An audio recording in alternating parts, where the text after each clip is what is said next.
Ngayon, Thank you ang po. gusto kong malaman, kasi talagang marami sa atin ang affected by problems dito po sa neck at saka sa throat, di ba? Lalo na tayo, Miss Annie, mga broadcaster.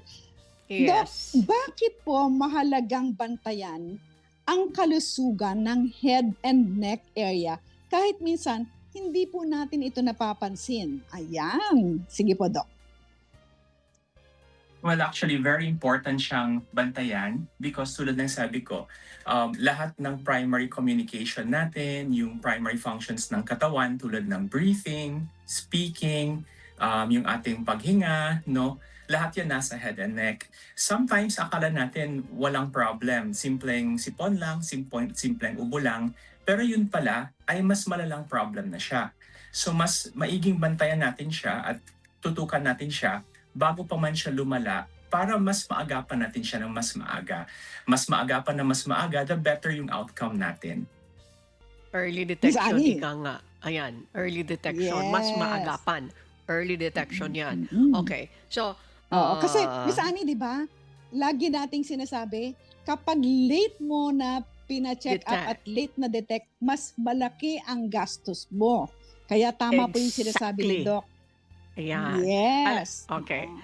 Attorney Dot, as we go on with our discussion, marami pa tayong malalaman dito. Itong tanong ko, Attorney Dot, kay Doc Jim, ano yung mga pinaka-karaniwang sakit na nakakaapekto dito po sa ENT, head and neck part ng ating katawan? Sige nga, Doc. Kami po ay makikinig sa inyong lecture. Go ahead po, Doc Jim.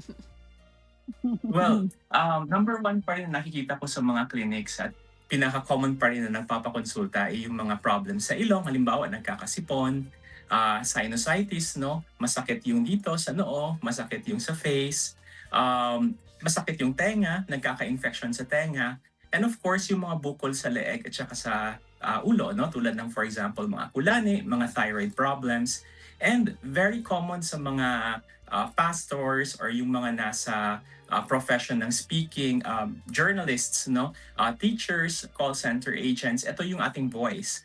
Madalas marami akong mga nakikitang pasyente na nagko-complain na namamalat sila or namamaos sila. Or minsan naman, masakit kung lumulunok at hindi makalunok ng maayos. Very rare cases, yung mga cases na halos nahihirapan sa paghinga. Ayun.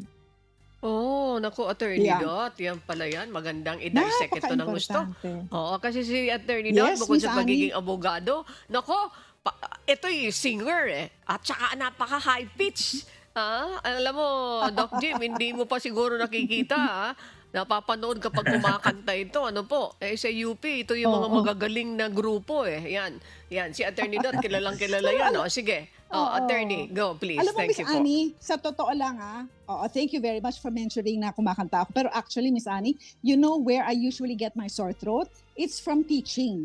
When I teach like mga 3 hours, after that, ang sakit-sakit talaga ng throat ko. And minsan nawawalan ako ng boses.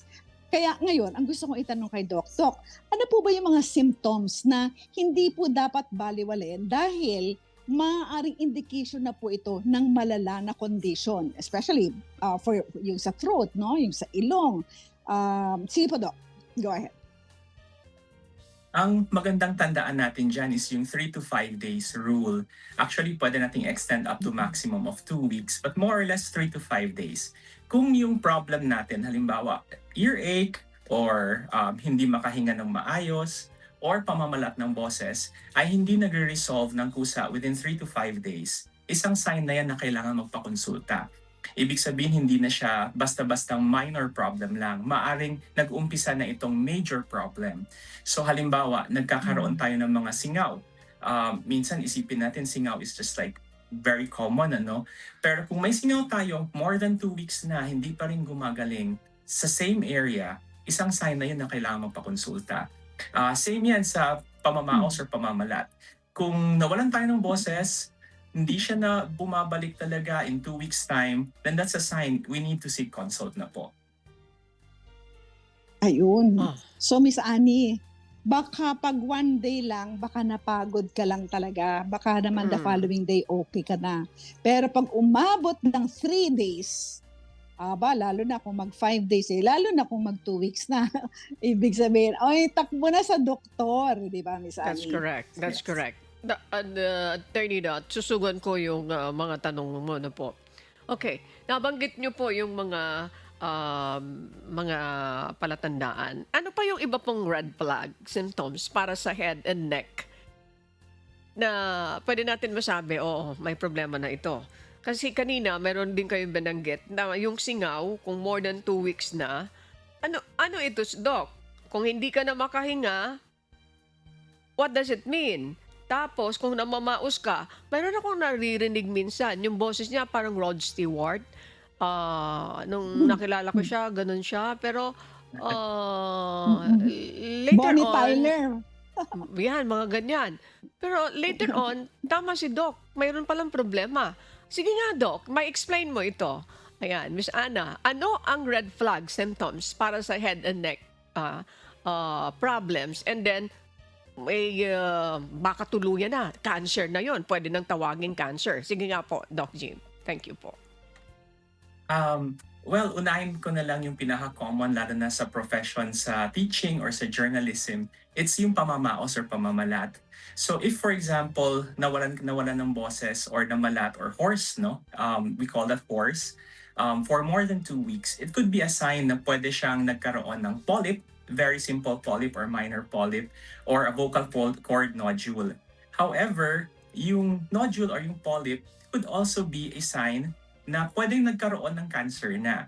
Lalo na in patients with higher risk, halimbawa yung mga nagyoyosi or may mga other risk factors tayo tulad ng for example HPV infection, pwede siyang mag-cause ng cancer. Although to diagnose cancer, kailangan natin ng biopsy. But yung red flag na yun is yung mawalan na tayo ng boses for more than 2 weeks. Another thing is yung sinabi ko kanina, yung mga singaw sa lalamunan or sa bibig, no? If we have non-healing ulcers, tawag natin dyan, non-healing, ibig sabihin hindi gumagaling in the same spot for more than 2 to 3 weeks, that's also a sign na possible may problem tayo, may problem yung katawan sa repair, and this could also be an early sign of cancer already. Other red flags natin, for example, yung sa nose natin, hindi makahinga ng maayos, more than 3 weeks na rin, or minsan sa ibang mga patients, taon na iniinda na may problem talaga sa ilong, barado, tapos pag tiningnan nila sa mirror yung nose nila, parang may nakikita silang bukol. This could be very minor polyp na pwedeng simple lang yung sagot, but it could also be nag-uumpisang cancer na pala. So very important na wag natin silang ibaliwalain or i-ignore. Another Okay. thing would be yung mga kulanit sa leeg, no? Pwede rin siyang sign din of cancer. Yeah. Yan, Attorney Dot, yung Ayun. binanggit na kulani, ano po, Mhm. kung may nakakapa kayo Mm-mm. dyan na konting bukol, pero yung bukol naman, movable yun. Kulani nga, di ba, Doc? Hindi po pwedeng isa-set Yes, aside, pwede. kailangan ipapatingnan, Doc Jim. Again, balik tayo sa 3 to 5 day rule natin. Kasi yung kulani actually ay normal part ng katawan. Sila yung mga iisipin nating sundalo ng katawan. So if there's an infection, yung kulani yung sumasalo ng infection at sila ay namamaga, lumalaki to try to contra or counter the infection. However, kung hindi pa rin talaga siya nawawala after 3 to 5 days, more than 2 weeks, then kailangan na talaga siya ipakonsulta. Okay. 3 to 5 days rule, Attorney Dot. Yan ang pinaka-importante natin Yes, yes. matandaan. Ayan. Thank you for that. Doc Jim, Yes, Attorney Miss Dot, Annie. go please. Thank you po. Oo. Miss Annie, I think yung pong pinag-usapan po ni Doc na kulani, at saka ikaw din, Miss Annie, yung na-mention yung kulani na yan, ano, I think that's very, very important. Kasi yung mga ibang tao, hindi po nila pinapansin yan. But yun nga, sinabi ni Doc, baka pa, mamaya dyan maglilid na into cancer. Doc, how would you know if a kulani is something, you said kanina 3 to 5 days, di ba po? But what about sa pag-feel po? Kasi baka iisipin namin, ay ano lang naman, tagal na yan eh, wala naman akong problema eh.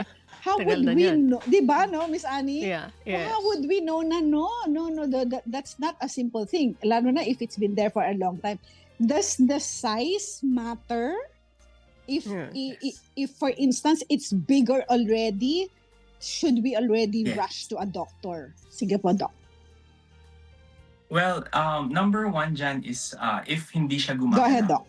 If may Kung mga hindi kulani tayo tapos medyo gumagalaw naman siya, sometimes kulani kasi or lymph nodes, tulad ng sabi ko, they're mga sundalo ng katawan. So sometimes they really get inflamed to fight bacteria.